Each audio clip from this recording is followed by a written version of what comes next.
Bonjour à tous. On parlait beaucoup de maladies X créées par l'OMS et il semble bien que pour 2025, ça pointe sur la grippe aviaire chez l'homme. On en a parlé déjà en vidéo ces derniers mois parce que on sent le truc venir et là, ça y est, les mots sont lâchés, confinement.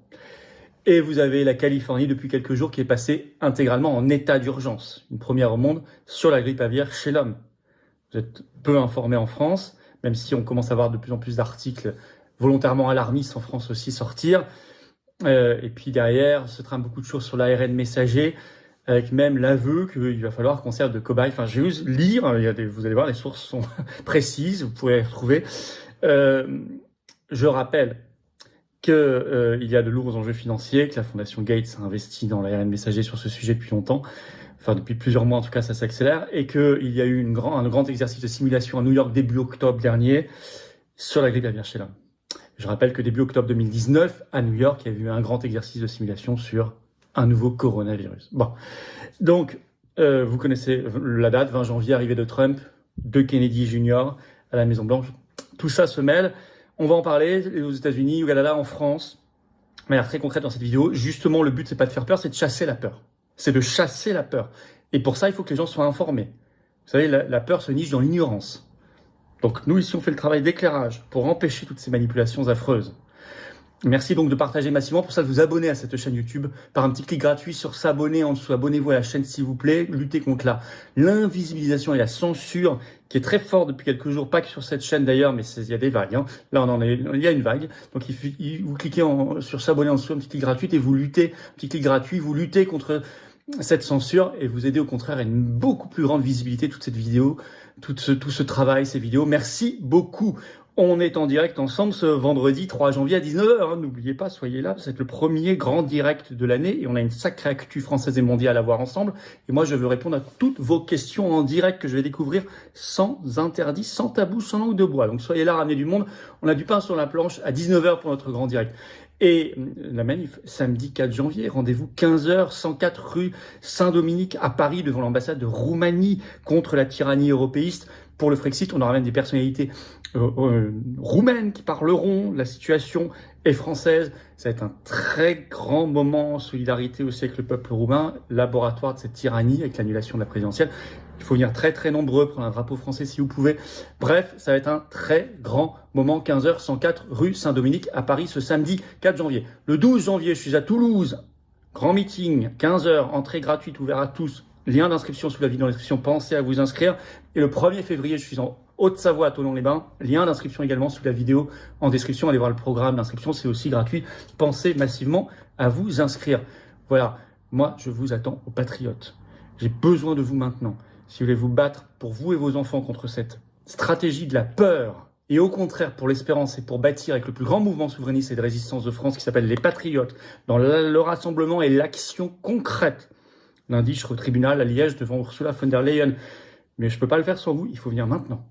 Adhérer pour le faire, c'est le premier lien sous la vidéo en description dès maintenant. Faire un don au mouvement, c'est le deuxième lien sous la vidéo en description. Je rappelle que tout ça, c'est 2/3 de défiscalisation pour vous. Ça fait baisser massivement vos impôts et que votre compteur fiscal a été remis à zéro depuis le 1er janvier 2025, donc profitez-en. Les liens sont également sur les-patriotes.fr, notre site. Grand bienvenue et bravo. Beaucoup d'infos parce qu'on fait beaucoup de choses, mais en tout cas, je vous attends et on y va. Alors, grippe aviaire, état d'urgence, confinement, des mots qui apparaissent. On connaît scénario du pire, nécessité d'être beaucoup plus agressif. Tout ça, je vais vous citer. Alors, accélération soudaine de la rhétorique de l'affolement et de la peur. Premier état d'urgence déclaré dans l'état de Californie. Et ça n'est pas rien, c'est un des plus gros états américains, si ce n'est le plus gros. Depuis le 18 décembre, déclaré par le gouverneur de Californie, Gavin Newsom. Alors, état démocrate, hein. Ça, il faut le mettre en lien aussi avec le calendrier du 20 janvier 2025, l'investiture de Trump et de Kennedy Jr., qui devient ministre américain de la Santé. Bon, on va en reparler. Je cite ce que disent la presse sur la Californie. Plus de la moitié des cas humains aux États-Unis jusqu'à présent sont en Californie. Et cet état d'urgence a été déclaré par un communiqué du gouverneur Newsom. On le sait par une dépêche de l'agence AP le 21 décembre. Alors, je vais vous citer Un petit extrait. Cette proclamation est une action ciblée pour s'assurer que les agences gouvernementales disposent des ressources et de la flexibilité dont elles ont besoin pour répondre rapidement à cette épidémie. Ils parlent déjà d'épidémie. Ils ont dénombré à ce moment-là 30 cas humains en Californie, a déclaré Newsom dans un communiqué. Le but, ce sera de permettre de pouvoir mieux positionner, je cite, les personnels et les fournitures de l'État. Alors vous avez le journal Today, le 19 décembre, qui a parlé de, je cite, d'une inquiétude qui grandit quant à savoir si la grippe aviaire pourrait entraîner une autre pandémie ou un confinement. Le mot est lâché. Et il apparaît aussi dans un article du Guardian ce 16 décembre, le titre « La grippe aviaire est une menace pandémique réelle. Sommes-nous prêts au pire ?» Je vais vous citer un extrait. « Pour l'avenir, il ne serait pas sage de simplement supposer qu'il ne mutera pas davantage que ce virus ou qu'il s'agira d'une légère tension. » Si je travaillais, écrit le journaliste qui a écrit l'article, si je travaillais dans un département de la santé au gouvernement, je préparerais des plans sur la meilleure façon de répondre à une augmentation des cas de grippe aviaire chez l'homme, y compris des conseils de médecins généralistes et à l'hôpital, des tests, des vaccins, des antiviraux, des plans de stockage et le confinement. Ça fait 2 articles qu'il appelle. Alors, ces dernières heures, vous avez des appels à l'action qui augmentent. CNN, 31 décembre, le titre « Alors que le rythme et la gravité des cas de H5N1 », parce qu'on parle ici, je vous le rappelle, allez voir mes vidéos du H5N1 chez l'homme, augmentent, les dirigeants des NIH, donc les instituts de santé américains, appellent à plus d'actions sur la grippe aviaire. En effet, parce qu'ils s'inquiètent, parce qu'une adolescente de 13 ans est tombée gravement malade de cette grippe aviaire chez l'homme en novembre 2024 au Canada, qu'elle est restée plusieurs semaines à l'hôpital et qu'elle est sortie il n'y a pas longtemps. Et je cite cet article de CNN, « Elle avait une défaillance multi-organique et était horriblement malade », a déclaré le docteur Megan Ramney, qui est doyenne de la Yale School of Public Health. Il faut être plus agressif, écrit CNN. Dans la réponse, je cite un extrait, « Dans les infections graves, comme celui d'un autre adolescent, mais cette fois en Louisiane aux États-Unis, le virus a montré des mutations qui signifient qu'il pourrait s'adapter aux humains, une découverte qui a mis les experts en maladies infectieuses en état d'alerte, car elle augmente la possibilité de propagation de l'homme à l'homme. Pour cette raison, nous devrions être beaucoup plus agressifs, je cite, dans la surveillance environnementale du H5N1, afin de suivre le virus et d'empêcher les gens d'être infectés, a déclaré Dr Nuzzo. Dr Nuzzo qui dirige le Pandemic Center de l'Université de Brown. Jennifer Nuzzo. CNN toujours avait fait un autre article le 27 décembre, le titre « Nous avons la tête dans le sable ». Les experts de la santé alertent sur le fait que les États-Unis ne réagissent pas assez rapidement à la menace de la grippe aviaire. Je cite l'extrait de CNN. Les États-Unis n'ont pas tiré les leçons de la pandémie de Covid-19 alors qu'ils pourraient les utiliser pour atténuer la menace d'agents pathogènes comme la grippe aviaire H5N1 qui continue de montrer des signes de son potentiel pandémique, ont déclaré vendredi des experts de la santé à CNN. Nous avons en quelque sorte la tête dans le sable sur la façon dont cela se répand du point de vue zoonotique, du point de vue animal à l'humain, dit le docteur Deborah Birx. En ajoutant à la fin de l'article, l'horloge de la pandémie tourne, nous ne savons tout simplement pas quelle heure il est. Si on veut faire plus angoissant, on peut pas. Il faut lire entre les lignes, je vous le lis pour démasquer la rhétorique, vous la connaissez cette rhétorique. Bon. Alors ça vient de tomber, on le sait par le New York Times ce 2 janvier, l'administration Biden vient d'allouer 306 millions de dollars à la grippe aviaire chez l'homme. En précisant, c'est écrit dans l'article du New York Times, que cette décision ne pourra pas être annulée par la prochaine équipe. Donc ils feront exprès, un peu comme sur la guerre en Ukraine, de rendre des choses irréversibles avant que la nouvelle équipe Trump, Kennedy Jr. prenne le pouvoir. On voit qu'il y a un agenda très politique. Alors The Guardian écrit ce 1er janvier, prévient, le titre « Vous entendrez parler de la grippe aviaire en 2025 ».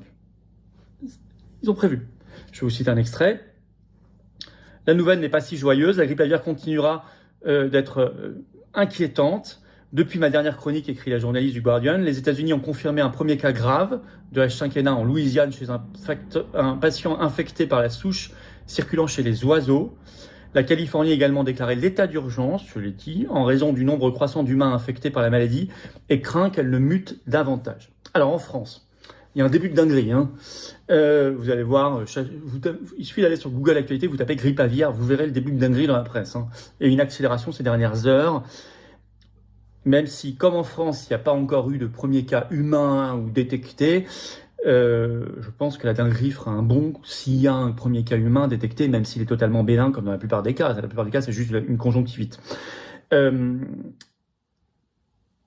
Mais il y a quand même déjà des articles. Alors, par exemple, Science et Avenir, ce 3 janvier, le titre grippe aviaire, faut-il craindre une pandémie chez l'homme? La Dépêche, 1er janvier, écoutez bien.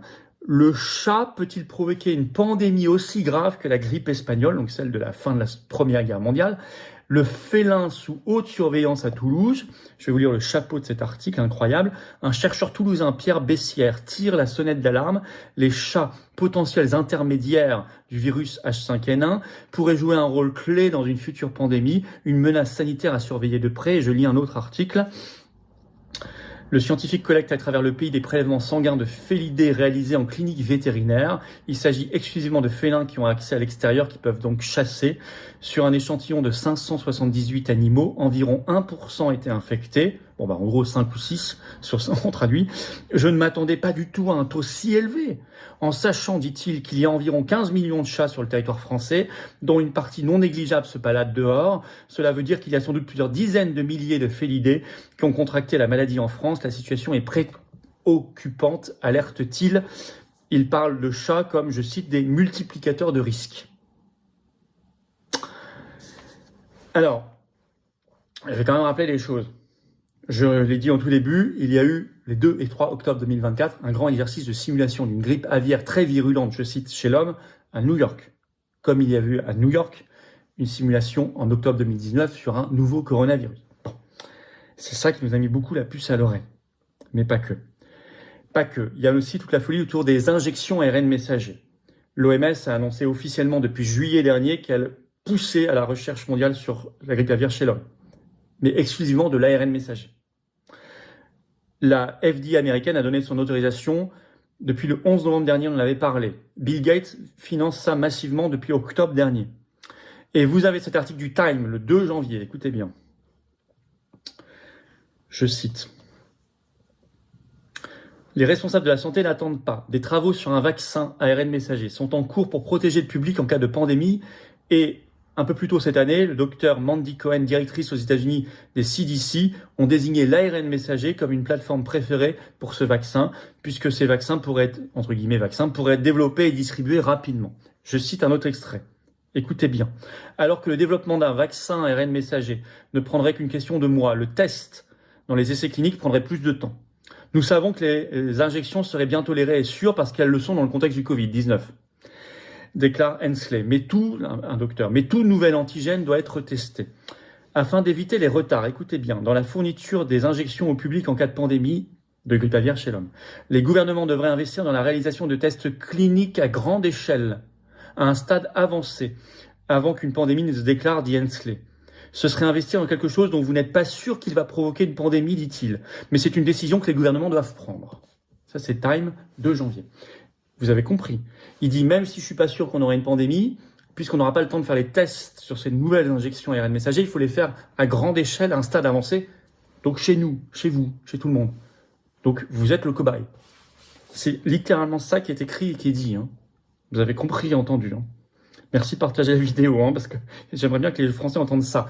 Merci pour ça de vous abonner à la chaîne YouTube. Un petit clic gratuit, ça va aider à une propagation de la vidéo cette fois. Meilleure grâce à l'algorithme de YouTube. Merci à vous. Vous avez compris que c'est parce que aussi Trump et Kennedy Jr. arrivent le 20 janvier. Donc faire savoir tout cela parce qu'ils veulent créer un état de panique pour les mettre dans la mouise.